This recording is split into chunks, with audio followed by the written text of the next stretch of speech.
Part 5 of Battle of the Atom takes place in Wolverine and the X-Men number 36. The issue picks up with Xorn facing off against Emma Frost, the Stepford Cuckoos, and a young Jean Grey.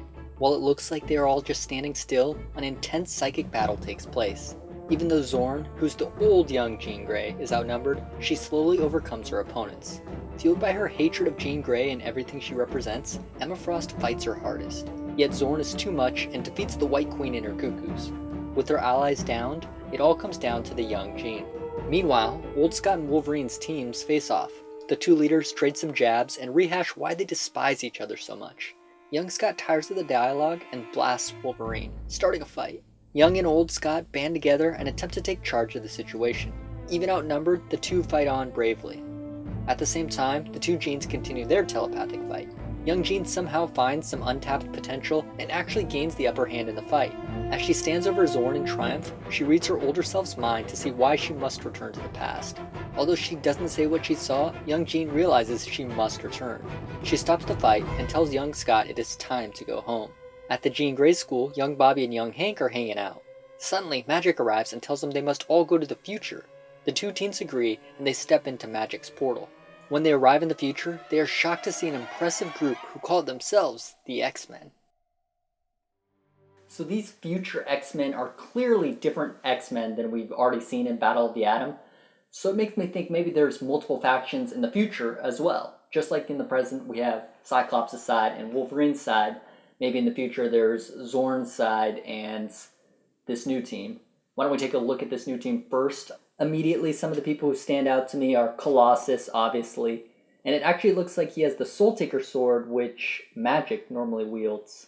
Quentin Quire is clearly the Phoenix as well. It'll be interesting to see how that came about, since Jean Grey would be in this future as well. So does the Phoenix not choose her in the future?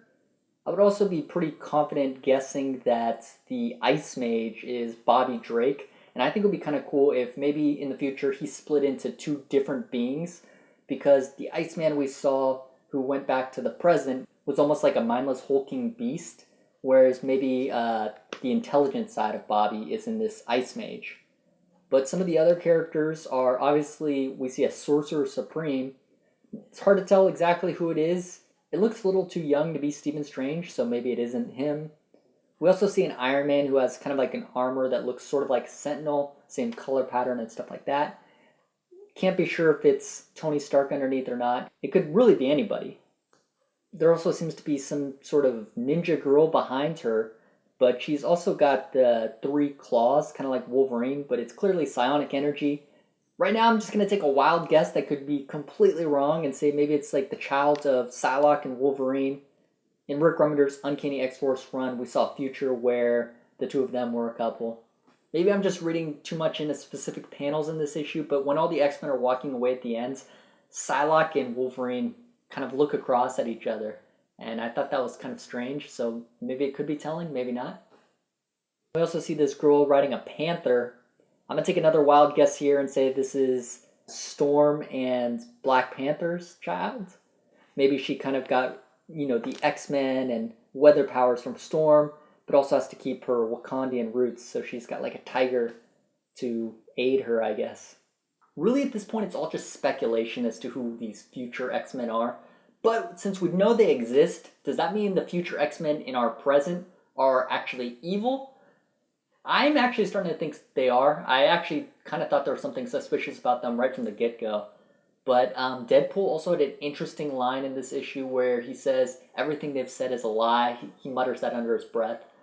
And then the young Jean also defeats Xorn Jean, who's, as Scott puts it, young old Jean. And she reads her mind, but she doesn't exactly say what she saw, so there's still a lot of mystery left in Battle of the Atom. I do want to go over some other really cool moments in this issue, though. The first would probably have to be the telepathic fight. It was just done so well, in my opinion. I really like how it was like a 5v1. Xorn just slowly took them down, which was really cool. And obviously they had to have the Black Queen, White Queen motif going, and there was just some awesome lines between the two. Jean just had some really great trash talk, bringing up the fact that Scott will never be hers as long as there's a Jean around. And she also goes a step further and says, White Queens don't age gracefully, which I could just imagine would completely upset Emma Frost.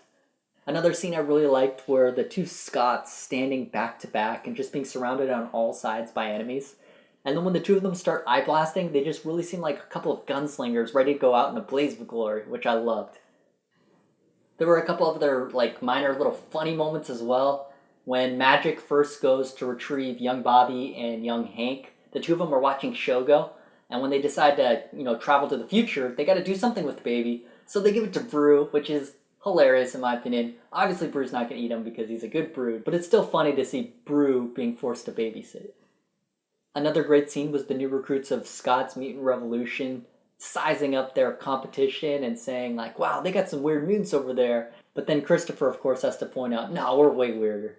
All in all, I think this was a decent issue, and if I had to give a grade to Wolverine and the X-Men number 36, I would give it a 4 out of 5. There were definitely a lot of moments I liked in this issue, but I would have given it a higher grade if the present Jean Grey School students like Quentin Quire and Edie were in this issue as well. Thanks for watching this review. Kurt will be back next week to review the next part of Battle of the Atom. Before I go though, I got a question for you guys. Do you think Xorn and her X-Men can be trusted? Leave your answer below in the comments. Also check us out on Facebook and Twitter. And if you like this video, give us a thumbs up. Thanks.